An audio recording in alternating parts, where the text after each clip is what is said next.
We the people and our constitution یہ topic رکھا ہے. تو لوگ اور آئین, تو میں اس کا موجودہ کچھ عرصے میں جو کچھ ہوا ہے اس کی ایک تعلق جو ان دونوں میں بہت گہرا ہوتا ہے اس کے بارے میں چند گزارشات کروں گا کہ وہ آج کا ٹاپک ہے.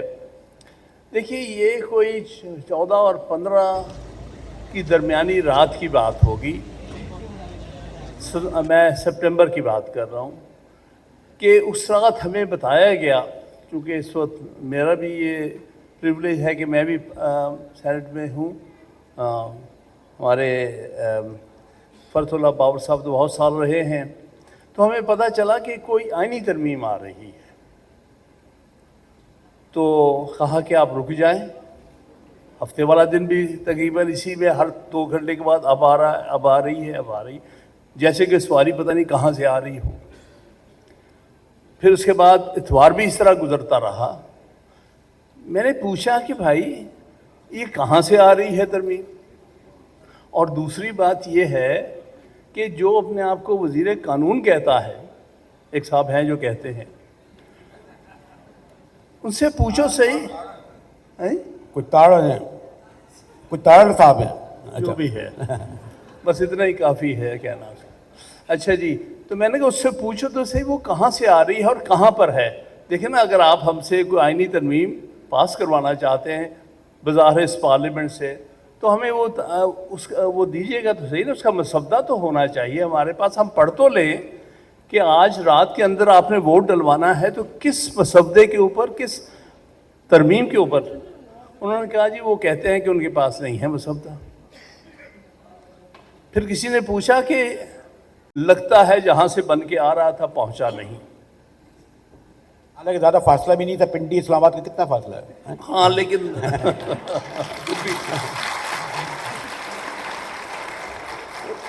اس میں لگتا ہے کہ مینوفیکچرنگ ڈیفیکٹ ہو گیا تھا.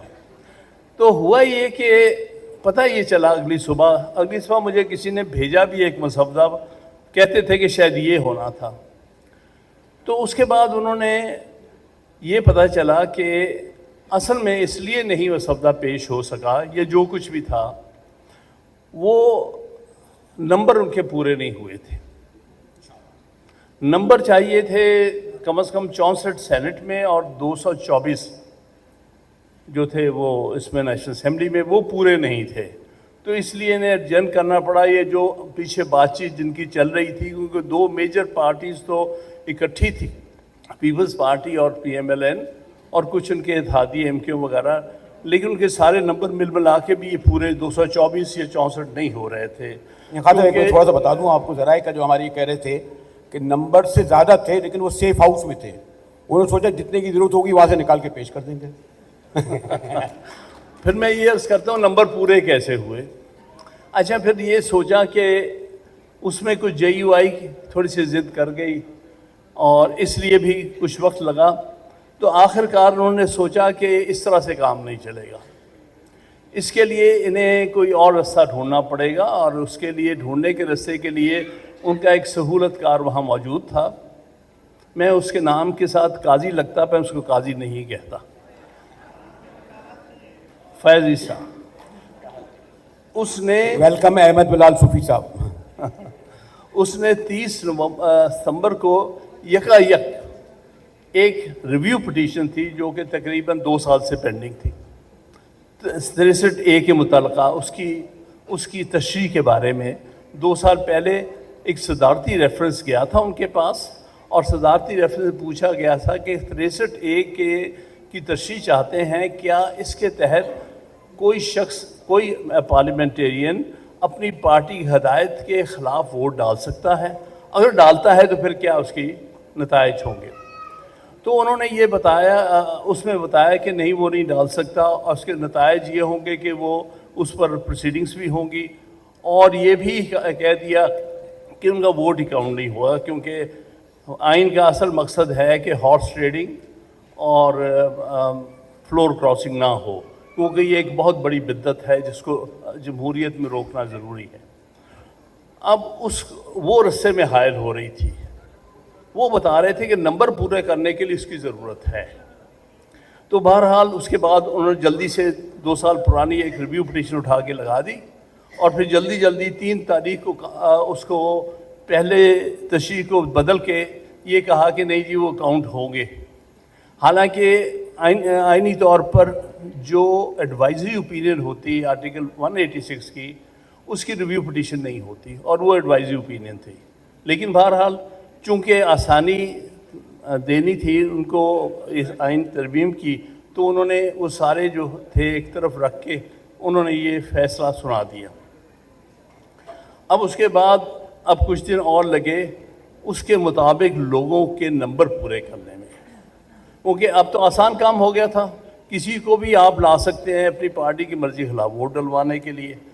तो अब उसमें कुछ ना कुछ इन्होंने मौलाना फजल रहमान साहब ने रोकने की कोशिश की, कुछ उसमें ना उनकी वजह से तरमीम भी करनी पड़ गई। 2 सेनेटर्स उठाए गए, 5 या 7 उनके MNA उठाए गए। इसी तरह कुछ MNA और सेनेटर जो थे वो JUI के भी उठाए गए और एक बलूचिस्तान की पार्टी BLM और अख्तर मैगल साहब की उनके भी 2 गायब थी। अल्टीमेटली उनके 2 लाए गए तो सेनेट का फिगर पूरी हुई और उनसे ये मुकम्मल ना हो सके तो PTI के जो अगवा शुदा MNA थे उन 5 को ला के तो फिगर पूरा किया। इस तरह से आपने देखा कि ये आइनी तरमीम पास हुई है। ये दुनिया की एक अनोखी तरमीम है जहाँ पर पार्लियामेंटेरियंस को उठा के लाया जाता है और उनसे वोट डलवाया जाता है और फिर वापस कहीं गायब कर दिया जाता है। साहब अगर इजाज़त दें कि आपके एक तो पड़ोस में बैठे हैं मेरे काबिल एहतराम। बहुत शुक्रिया वज़ीर साहब, आपने पूछा कि ये जो हुआ और क्या हुआ। हामिद खान साहब ने, मोहतरम हामिद खान साहब ने कैसे हुआ, जो हुआ उस बड़ी तफसील से बता दिया है। जिस तरीके के साथ ये हुआ आपने बताया कि रात की तारीकी में किसी को इल्म नहीं था और लोगों को इकट्ठा किया गया वगैरह वगैरह, उस पर बात हो गई है और उस पर तनकीद हो सकती है कि बग़ैर किसी बहस मुबाहिसे के होनी चाहिए था बहस मुबाहिसा। चूँकि इस पर बात हो गई है और मैं कहता हूँ कि हाँ इस पर तनकीद हो सकती है, लेकिन मैं आपको बताना चाहता हूँ जो आपने पूछा कि क्या उसके नताइज क्या हैं। आप देखिए, अगर आपको सबसे पहले ज़रा थोड़ा सा रियर गाड़ी के अंदर एक शीशा होता है पीछे की तरफ देखने के लिए ताकि आप आगे जा सकें, तो थोड़ा सा रियर व्यू मिरर में ज़रा झांक के देखें। 2010 में 18वीं तरमीम आती है, पार्लिमान उसमें अदलिया की तकर्री के बारे में कुछ बताता है कि इस तरह होना चाहिए। अदलिया के पास 2 बड़ी ऐसी चीज़ें हैं जो अदलिया की आज़ादी और अदलिया के इख्तियारात का तयन करती हैं। 2 चीज़ें हैं, एक जजों की तकर्री और दूसरा उनका सुओ मोटो का इख्तियार। ये 2 बड़े इख्तियारात हैं और इसके बग़ैर अदलिया आज़ाद नहीं होगी। अब क्या होता है, 2010 में 18वीं आईनी तरमीम आती है, चीफ़ जस्टिस इफ्तिखार चौधरी साहब होते हैं, वो कहते हैं कि हम ये नहीं मानते जिसमें आपने इसका तरीका बताया है, जजों की तकर्री ठीक नहीं है, आप इसको दुरुस्त कर दो, अमेंड कर दो, नहीं तो मैं 18वीं तरमीम को ख़त्म कर दूँगा, जिसके बारे में ऑलरेडी एक पिटीशन वहाँ मौजूद थी। पार्लिमान पर दबाव डाला गया और 19वीं तरमीम आ गई और इख्तियार चीफ़ जस्टिस साहब को मिल गया। फिर क्या होता है, होता ये है कि जी चीफ़ जस्टिस साहब जो थे ये इनको मुशर्रफ ने बरतरफ किया था और इनको वापस अपने ओहदे पर बरकरार रखने के लिए एक मुल्कगीर मुहिम चली वकीलों की। And he was reinstated as a result of a political struggle, as a result of a mass movement, as a result of agitation. Agitation में आने के बाद बदकिस्मती से अदलिया के जहन में एक बात आ गई और वो ये आ गई कि they became like political actors. They became like political actors.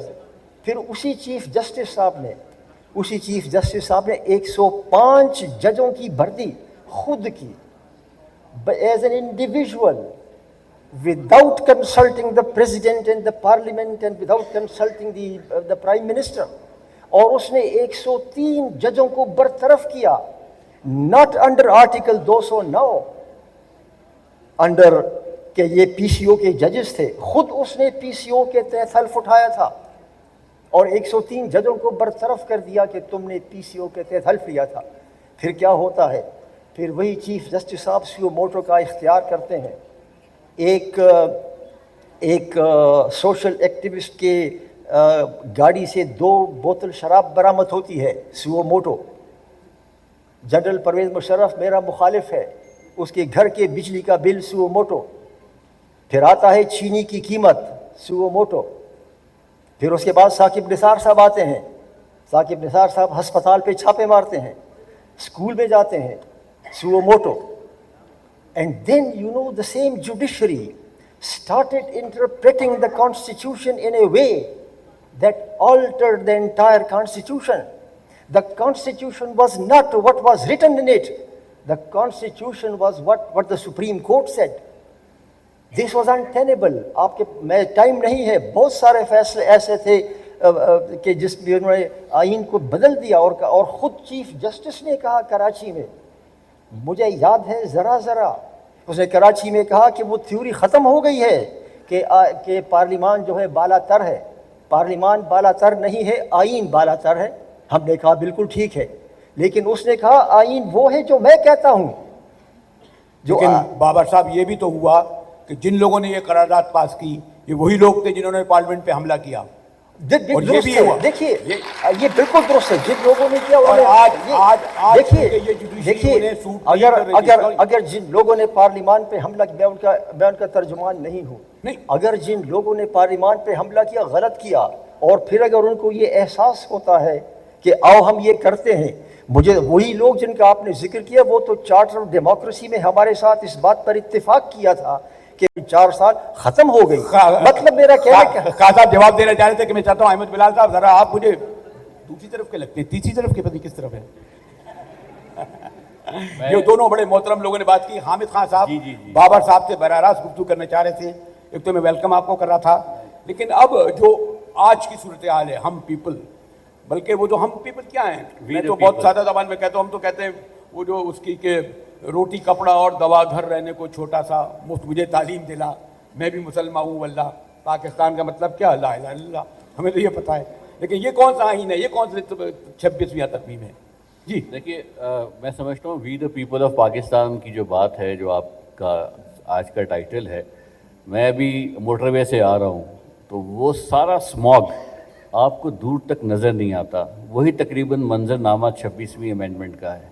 ایک اسموگ میں آپ کو کلیئرٹی نہیں ہے کہ یہ فارمولیشن کیسے ہوئی، اس کی اسموگ اپنی جگہ ہے، پھر یہ کلیئرٹی نہیں ہے کہ اس کے ٹیکسچول فریم ورک کی امپلیمنٹیشن کی جو کبھاتیں ہیں اور اس کے جو مسائل ہیں وہ پریکٹیشنر پوائنٹ آف ویو سے کس قدر دقتیں کریٹ کریں گے۔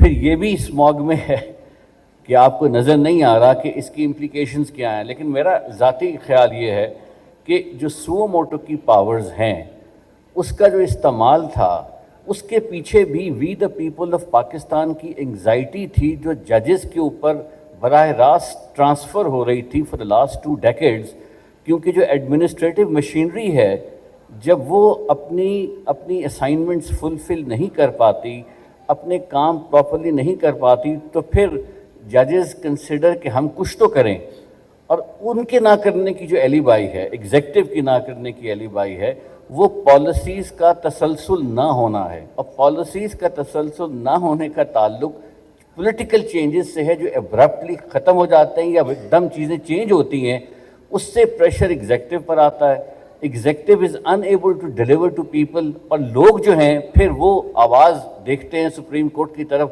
وہاں سے ایک پینڈولیم کا کسی اور طرف چلا جاتا ہے۔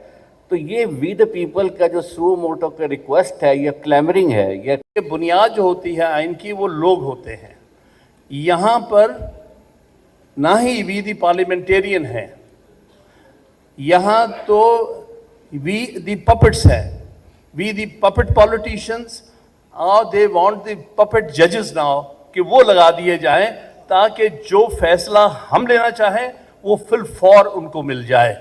مسئلہ تو یہاں پر آتا ہے،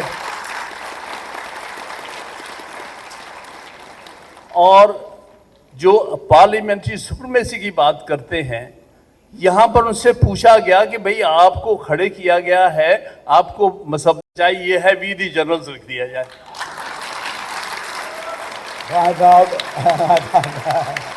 अब इसके बाद क्या रह गया फादर?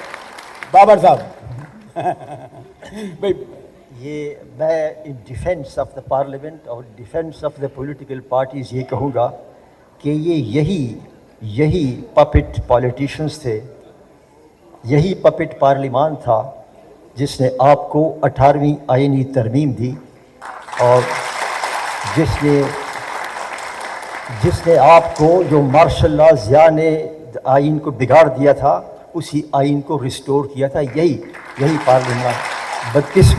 बदकिस्मती हमारी ये है कि हम पार्लियामेंटेरियंस को और सियासी जमातों को मोरद इल्ज़ाम ठहराते हैं, हालांकि सियासतदान अपनी गलती या बग़ैर गलती के भी फांसी हो गए, जलावतन हो गए, उनकी हुकूमतें बरतरफ हो गई, कैद व बंद की सूबतें बर्दाश्त की। जो लोग उसके पीछे, कौन सा जज जेल गया है, कौन सा जज गया था जेल? मैं आपसे ये कहना चाहता हूँ, कौन से जज को करप्शन में सज़ा हुई है? क्या वो जज हमारी तरह के पाकिस्तानी शहरी नहीं हैं? क्या उनकी खूबियाँ और ख़ामियाँ उस तरह नहीं हैं जो मुझ में हैं? क्या वो कोई फरिश्ते हैं? तो मैं क्या, देखिए आप ये देखिए कि क्या हुआ। सुओ मोटो का इख्तियार लाजमी है, हामिद खान साहब ने दुरुस्त कहा, सुओ मोटो का इख्तियार अब भी है 26वीं आईनी तरमीम के बाद भी। लेकिन कैसे? ऐसे नहीं होगा कि चीफ जस्टिस साहब आएंगे और कहेंगे कि 2 बोतल शराब मैंने देखी है।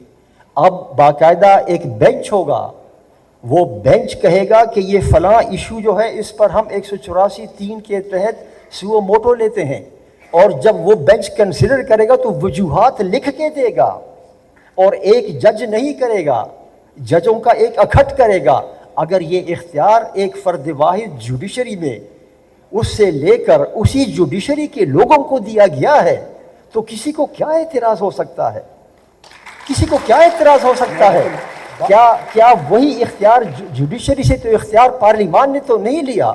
मैं तो जाके नहीं कहूँगा जज साहब को कि देखो जी वो सुओ मोटो तुम ले लो, नो, वो जज साहब ने खुद लेना है। लेकिन वो एक बेंच होगा, वो डिस्कस करेगा, फिर जब वो फैसला करेगा तो तहरीरी तौर पर करेगा। वो तहरीरी फैसला आपको और मुझको सामने आएगा, तो फिर पता लगेगा कि हाँ कैसे। बाबर साहब, बल्कि अहमद बिलाल साहब से पूछूंगा कि क्या हम पार्लियामान को ये भी इख्तियार दे दें, चले सीनियर मोस्ट का भी कह दें कि वो जनरलों को 3 से 5 साल तक दे दे, ताहयात को नहीं कर देते आप? ये पार्लियामान को किसने हक दिया है? ये तो फौज खुद फैसला करे। आप सिविलियन के केसेस कैसे मिलिट्री कोर्ट में चलाएंगे? ये कैसे इख्तियार दे दें? 15 दिन की जगह 90 दिन तक अंदर रखें और बताएं नहीं, ये कैसे इख्तियार दे देंगे? ये पार्लियामान कर रही है आपकी। जी, इसमें तो बल्कि आप देखेंगे कि एक इंटरनेशनल लॉ का एस्पेक्ट भी है। बैनुल-अक़वामी फ्रेमवर्क में रियासत में जुडिशरी की आज़ादी has to be given granted as an element of the statecraft. उसमें ये सारी बहस भी आ जाती है। और जो मैं असेस कर रहा हूँ कि जो international covenant on civil and political rights है, उसके नीचे इन चीज़ों को एग्जामिन भी किया जा रहा है इस वक्त बैनुल-अक़वामी सतह पर, जिसमें वो ये देख रहे हैं कि पाकिस्तान में ये चेंजेस अमेंडमेंट्स हुई हैं, चाहे वो मिलिट्री कोर्ट की हैं, चाहे वो जजेस के टेन्योर की हैं, चाहे वो स्पेशल बेंच की हैं, वो किस हद तक फंडामेंटल इंडिपेंडेंस ऑफ जुडिशरी को इम्पिंज करती हैं या नहीं। तो ये पूरा काफ़ी बड़ा पस मंज़र है। इसकी तभी रिपरकशंस आहिस्ता आहिस्ता आएंगे जूँ जूँ इसकी डेवलपमेंट सामने आती जाएगी। आप कुछ, लेकिन ये बसर एहतराम, ये पार्लियामेंट संसद फैसले हम कैसे कर लें? वो बात भी आपकी अपनी जगह दुरुस्त है, लेकिन इस पार्लियामेंट चाहे वो जैसी भी है 47, उसके पीछे सियासी जमातें खड़ी हुई हैं, पॉलिटिकल फोर्सेस जो है, लोग उससे एक्सपेक्टेशन रखे हुए हैं तमाम सियासी जमातों से। इज्तिमाई एक्सपेक्टेशन है पीपल्स पार्टी से, PTI से, PMLN से। लोगों की एक्सपेक्टेशन ये है कि दे विल मेक श्योर कि हर इदारा कॉन्स्टिट्यूशन के अपने ओरिजिनल रोल में वापस जाए। ये लोगों की ख्वाहिश है इस वक्त, पूरे पाकिस्तान के लोगों की। तो इसी कॉन्टेक्स्ट में वो इन चीज़ों को देख रहे हैं। जी खान साहब, ये एक तो बात में क्लियर कंसेंसस है, वो किसी एक पार्टी का ये राइट नहीं होता कि वो जो चाहे आइन में लिखते। अगर उसके पास 2 मेजॉरिटी है भी तो उसको चाहिए कि कौमी कंसेंसस करे। 18वीं तरमीम एक पीपल्स पार्टी के दौर में हुई है, अच्छी तरमीम थी, अच्छी कोशिश थी। तकरीबन 6 माह तक इस पर डिबेट हुई है। 27 मेंबर एक कमेटी बनी थी जो तकरीबन 6-7 माह तक डिलिब्रेशन होती थी, पब्लिकली भी हुई है। सब कुछ होने के बाद फिर उन्होंने काफ़ी हद तक ओरिजिनल शेप में उसको ले गया। लेकिन कमाल ये है, वही पार्टी जिसने आइन बनाया, जिसने 18वीं तरमीम से काफ़ी हद तक उसको वापस लेके आए, उन्होंने ही 26वीं तरमीम के ज़रिए उसको दफन कर दिया। उस आइन का जो है हुलिया बिगाड़ के रख दिया, अदलिया को बेबस कर दिया, पार्लियामेंट को सिर्फ, जैसे मैंने कहा था कि वो सिर्फ हाथ उठाने वाले लोग रह गए वहाँ पर। उनको डिबेट का भी हक नहीं दिया गया कि भाई कुछ देर के लिए डिबेट ही कर लो कि ये क्या मसवदा है, पढ़ भी लो। तो ये एक बहुत बड़ा कौम के साथ मजाक हुआ है। इससे बड़ा मजाक और क्या हो सकता है? अगर मैं इसमें नहीं जा रहा कि पार्लियामेंट फॉर्म 47 की वो है, अपनी जगह एक हकीकत है, सारी कौम जानती है। लेकिन बात यह है कि फिर भी उसको अगर आप पार्लियामेंट कहते हैं तो उसको पार्लियामेंट की तरह डिबेट का मौका भी दें और उनकी बात भी सुने और कौम को सुनाएं, कोई कंसेंसस भी करें। ये सिर्फ नंबर्स पूरे करने से अमेंडमेंट्स नहीं होती, ये कौम के कंसेंसस से होती है, कौम की अमानत होती है। इस अंदाज से आप अगर जो है आइन साजी या आइन में तरमीम करेंगे तो ये बहुत बड़ी ख़यानत है इस अमानत में, जो कि कौम की अमानत थी, जिसको आपने किया है 26वीं तरमीम में। बाबर साहब, हामिद खान साहब ने बिल्कुल दुरुस्त कहा कि तरमीम, आइनी तरमीम कंसेंसस के साथ 1973 का आइन कंसेंसस था, 18वीं तरमीम कंसेंसस के साथ था। अगर कोई तरमीम कंसेंसस के साथ न हो, देर पा नहीं होता। हमारी भी ख्वाहिश है और थी कि ये कंसेंसस हो। कंसेंसस उस तरह से तो नहीं बना, लेकिन हामिद खान साहब अगर आपको याद हो तो जब ये कहा गया था, पहला जो बिल था वो तो कॉन्स्टिट्यूशन कोर्ट का था, एक अलहदा कोर्ट। उस पर आपकी जमात ने एतराज़ किया था और कहा था कि ये जुडिशरी में पैरेलल जुडिशरी बन जाएगी, और ये आप ही का मुतालबा था कि अगर तो तुमने ये करना ही है तो फिर कॉन्स्टिट्यूशन कोर्ट न बनाओ, कॉन्स्टिट्यूशन बेंच बनाओ। और फिर कॉन्स्टिट्यूशन बेंच बन गया। तो ये मुतालबा अपोजिशन की तरफ से आया था, अगरचे वोट उन्होंने नहीं दिया, लेकिन मुझे पता है कि अपोजिशन की तरफ से ये मुतालबा आया था कि अगर बनाना ही है, कहा कि हम इख्तिलाफ करते हैं, अगर बनाना ही है तो फिर बेंच बनाओ। तो फिर हमारी दूसरी जमातों ने कहा अच्छा भाई, चूँकि एपेलेट बेंच शरीयत का तो है, तो अगर शरीयत का बेंच बन सकता है सुप्रीम कोर्ट में, तो आइन का बेंच क्यों नहीं बन सकता? क्या आइन जो है कम है? क्या आइन की इंटरप्रिटेशन लाजमी नहीं है सही तरीके के साथ? अगर आप शरीयत के लिए एक स्पेशल बेंच बना सकते हो तो आइन के लिए बना दो। तो हम ये मान लिया हमने। तो मैं समझता हूँ कि अगरचे उस तरह से तो कंसेंसस नहीं है कि आप पार्लियामान में आ गए हो और साइन किया हो, लेकिन backdoor this consensus was there कि this part of the amendment was endorsed. I was there in that meeting जिसमें सलमान अकरम राजा साहब ने कहा कि अगर बनाना ही है तो फिर आप बेंच बनाओ। ऑल राइट, बेंच बन गया। तो देखें, आपने बरेली साहब, आपने शुरू में कहा था कि आपने कोई शेर कोट किया था उसका कि मंजिल खो रहे हो। मैं सिर्फ इस बात पे अपनी गुफ्तगू ख़त्म करता हूँ कि अगर ये तरमीम न होती तो पाकिस्तान अपनी मंजिल खो रहा था। ये मैं आपको कहना चाहता हूँ। फिर मैं आता हूँ। मैं सिर्फ ये एक्सप्लेन करूँगा कि जब ये आइनी कोर्ट की बात हुई थी तो मैंने ही बल्कि कहा था कि देखिए, दुनिया में आइनी कोर्ट्स वहाँ होती हैं जहाँ पर यूनिफाइड निज़ाम नहीं होता। कभी भी एक मुल्क में एक एक्सेप्शन है ज़रूर साउथ अफ्रीका की, उसके अलावा किसी मुल्क में भी एक वक्त में सुप्रीम कोर्ट और कॉन्स्टिट्यूशन कोर्ट अलग अलग नहीं होती, पैरेलल नहीं होती, क्योंकि सुप्रीम कोर्ट ही सबसे बड़ी आइनी कोर्ट होती है। तो ये ज़रूर कहा था कि आइनी बेंच बना दिया जाए जो कि आइन के ओरिजिनल जुरिस्डिक्शन के लिए होता है। कोई इसमें हर्ज नहीं, हिंदुस्तान में है, लेकिन उसके लिए एक शर्त है। शर्त ये है कि उसमें किसी और ने आके आइनी बेंच नहीं बनाना, ये इंटरनल मामला है सुप्रीम कोर्ट का। सुप्रीम कोर्ट के चीफ जस्टिस ने या उसके साथ जो 2 सीनियर जजेस हैं, उन्होंने बैठ के सीनियर मोस्ट जजेस पर मुश्तमिल एक आईनी बेंच बना दें, बिल्कुल बनना चाहिए। लेकिन पहली दफ़ा हो रहा है कि सुप्रीम कोर्ट के जजेस इस बेंच को बनाने के लिए आउट नंबर हो रहे हैं, और जो बाहर से लाए गए हैं लोग, जिनको सिरे से पता नहीं क्या बहस हो रही है, वो कह रहे हैं कि आईनी बेंच का जो हेड फलां जज को होना चाहिए क्योंकि ये हमारा पिट्ठू है। तो इसलिए इस तरह का बेंच बनाना ये दुनिया की तारीख का पहला बेंच है जो अंदर से चीफ जस्टिस और सीनियर मोस्ट जजेस की मर्जी के खिलाफ बनाया जा रहा है। इसका मतलब आप विद इन दी कोर्ट आप 2 कोर्ट्स बना रहे हैं वर्चुअली लड़ाने के लिए उनको, कि जी हाँ आपका एक जूनियर जज जो है वो कॉन्स्टिट्यूशनल बेंच का हेड होगा, उसके साथ जो है हम सिलेक्ट करके बताएंगे कौन कौन हमारे मर्जी के जज हैं, इनमें से जो हमारी मर्जी की फैसले देंगे हम उनका बेंच बना देंगे। सीधी बात थी।